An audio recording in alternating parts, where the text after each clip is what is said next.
Bismillah, Alhamdulillah wassalatu wassalamu ala Rasulillah amma ba'd. Kita lanjut lagi nih ya. Ustadz mau masih masih apa? Masih kuat ya, insyaallah kuat. Tadi Semangat orang hijrah gitu ya. Coachnya ditanyain, coach masih kuat gak latihan gitu kan. Itu kan orang hijrah begitu ya. Coachnya ditanyain, coach masih kuat gak latihan gitu ya. Gala-gala coachnya Gala-gala gitu ya. Lanjut. Lagi panas-panasnya. Ya tadi itu yang dalam arti takutnya di Qadarullah menemukan pembimbing atau yang ngebimbing itu nggak sesuai dengan Al-Quran dan Sunnah. Iya. Itu Benar. apakah gimana ya, kasihan bahasanya atau salah jalan dong berarti saat ini gimana Sat? Yang pastinya pertama ya, Allah nggak bisa disalahin. Allah nggak bisa disalahin. Kita harus yakin itu. Kenapa? Karena kita bisa memilih, ya kan? Allah nggak bisa disalahin, karena kita dikasih kemampuan oleh Allah untuk bisa memilih. Dibekali akal, pendengaran, penglihatan. Ini harus disepakati dulu. Ketika la qadarallah orang hijrah tapi justru semakin jauh dari Allah, ya kan? Sesat gitu kan? Hijrahnya hijrah karena yang jauh dari Allah gitu kan. Dalam artian jauhnya misalnya gini maksudnya. Ibadahnya justru ada kesyirikan kan gitu ya. Ibadahnya justru bid'ah kan gitu kan. Berarti hijrahnya justru bukan mendekat pada Allah gitu kan. Dengan amalnya yang ada kesyirikannya, amalnya yang tercampur dengan bid'ahnya gitu. Yang pertama pembahasannya kita harus sepakati Allah apa? Tidak menzalimi. Kita tidak bisa menyalahkan Allah. Allah nggak bisa disalahin karena Allah kasih pilihan dan kemampuan untuk memilih, gitu. Berarti butuh apa? Coba antum pikirin. Allah kan sudah kasih kita pilihan. Berarti kita butuh apa sesudah itu? Ilmu. Setelah ilmu apa? Ini Allah kan sudah kasih. Allah nggak bisa disalahin kan yang pertama nih, ya kan? Berikutnya apa? Dimanfaatin fasilitas yang Allah kasih, ya nggak sih? Dimanfaatkan fasilitas.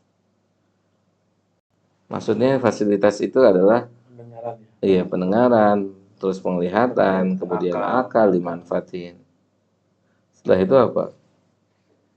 Berarti kita harus terbebas dari fanatik. Iya, harus terbebas dari fanatik. Karena fanatik itu akan menghalangi hidayah. Kenapa? Fanatik akan menghalangi hidayah. Iya, karena seseorang akan terus berada di sini. Apapun yang terjadi, pokoknya di sini yang benar. Di satu yang diyakini itu benar. Jadi seseorang ketika hijrah itu benar-benar harus mengharapkan kebaikan dari Allah Jalla Jalaluh. Fanatiknya harus dapat kebaikan terus. Kebaikan. Jadi dia nggak boleh fanatik kepada seseorang atau kepada pihak-pihak tertentu. Karena seseorang itu bisa benar bisa salah. Bisa benar bisa salah. Gitu. Jadi tadi yang dimaksud pembimbing itu Qadarullah ya. Dia fanatik ke satu pembimbing tadi. Kita boleh fanatik kepada pembimbing selama benar selama Al-Quran dan Sunnah. Tapi ketika fanatik itu kan salah atau benernya diikuti. Iya, salah atau benar diikutin gitu. Makanya taklid buta dalam bahasa Islam. Maka taklid itu sebenarnya dibolehkan. Taklid itu kan ngikutin ya. Fanatik boleh. Tapi yang nggak boleh taklid buta. Kalau taklid ilmiah boleh. Taklid ilmiah itu maksudnya gini, kita ikutin seseorang karena nas dalil yang dia pakai. Kalau buta berarti kalau di buta mau salah pokoknya semua diikutin. Mau nggak pakai dalil juga diikutin gitu. Bicara apa juga diikutin. Semua harus pakai dalil gitu. Semua harus pakai dalil. Nah itu kalau nggak pakai dalil diikutin namanya taklid buta. Dan Allah nggak bisa disalahin yang pastinya itu. Ketika di qadar Allah ada seseorang ternyata hijrahnya di jalur yang salah gitu kan. Dan Allahnya tidak bisa disalahin karena kita yang salah, kita yang keliru. Kita harus merdeka. Orang yang hijrah itu harus merdeka. Terus kemudian makanya hijrah yang terbaik adalah saling menasehati, wa tawassaw bil haq wa tawassaw bis sabr. Karena sebagai pengajar pun dia tetap manusia, bukan seorang nabi yang benar seluruhnya. Paham enggak? Karena enggak semua pengajar itu harus ditinggalin, harus diikutin terus. Misalkan gini. Kan kita pernah bahas ada seorang sahabat salah dalam memberikan pengajaran. Selevel sahabat pernah salah. Seperti Ibnu Abbas pernah salah menghalalkan riba. Ya kan? Tapi Ibnu Abbas nggak ditinggalin orang. Kenapa nggak ditinggalin? Karena Ibnu Abbas mengakui kesalahannya. Ya kan? Kalau kita mendapati guru kita, sahabat kita, karena kita sulit mencari guru tanpa kesalahan tuh nggak ada. Mencari teman tanpa salah tuh nggak ada. Padahal prinsip ini harus dipegang nih dalam pergaulan. Patokan. Kalau antum melihatnya kesalahan, pasti antum cepat cerai sama istri antum. Ya nggak sih? Kenapa? Karena kesalahannya banyak. Sama dia juga ngeliat kita kesalahannya banyak. Tapi kan terus berjalan rumah tangga. Kenapa? Karena yang dilihat sisi yang lain. Sisi kebaikan. Sisi kekurangannya berusaha ditutupi kan. Diperbaiki maksudnya gitu. Sama, kita sulit untuk antum mau cari wanita yang sempurna di mana kan nggak ada. Laki-laki yang sempurna nggak ada. Bagaimana kekurangan itu diberikan penjelasan, kemudian diusahakan untuk diperbaiki. Makanya lafaz talak itu lafaz yang sangat sulit yang sangat sulit seharusnya dikeluarkan oleh seorang suami. Demikian juga dengan seorang pengajar. Pengajar kita nggak akan pernah temuin ada pengajar tanpa salah tuh nggak akan pernah ada. Justru hal yang sangat aneh ketika seorang pengajar nggak ada salahnya. Itu aneh. Nggak mungkin pengajar tanpa salah. Misalkan sampai ada orang yang membanggakan ustadznya, gurunya, kiainya gitu. Nih guru saya ini pokoknya dia nggak ada salah. Itu aneh itu. Kalau level sahabat aja salah gitu ya. Keliru. Namanya manusia. Ibnu Abbas kan kita pernah bahas, Ibnu Abbas pernah salah. Awalnya fatwa tentang riba fadl. Gitu. Abu Hurairah pernah salah tentang fatwa puasa. Ya junub. Gitu. Tapi mereka nggak ditinggalin padahal fatwanya ini sesat dan menyesatkan fatwanya. Fatwanya sesat nih. Riba halal. Fatwa sesat. Tapi ketika diberikan atau mendapatkan diskusi dari sahabat yang lain, diterima. Gitu. Paham ya? Gitu.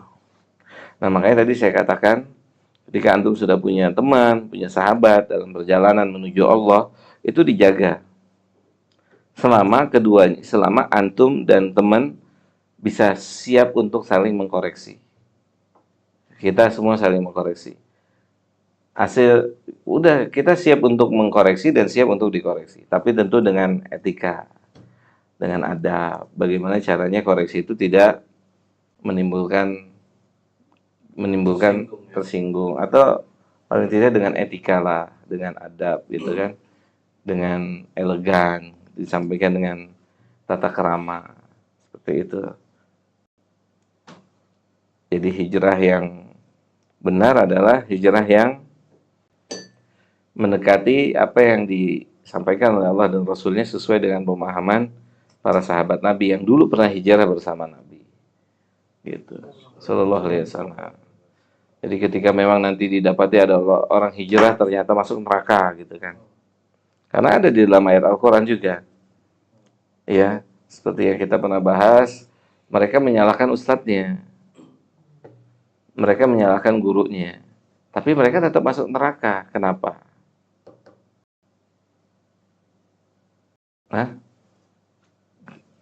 Kenapa? Karena mereka bisa milih. Seharusnya kenapa nggak ditinggalin dulu? Kenapa nggak Pilihan. Iya.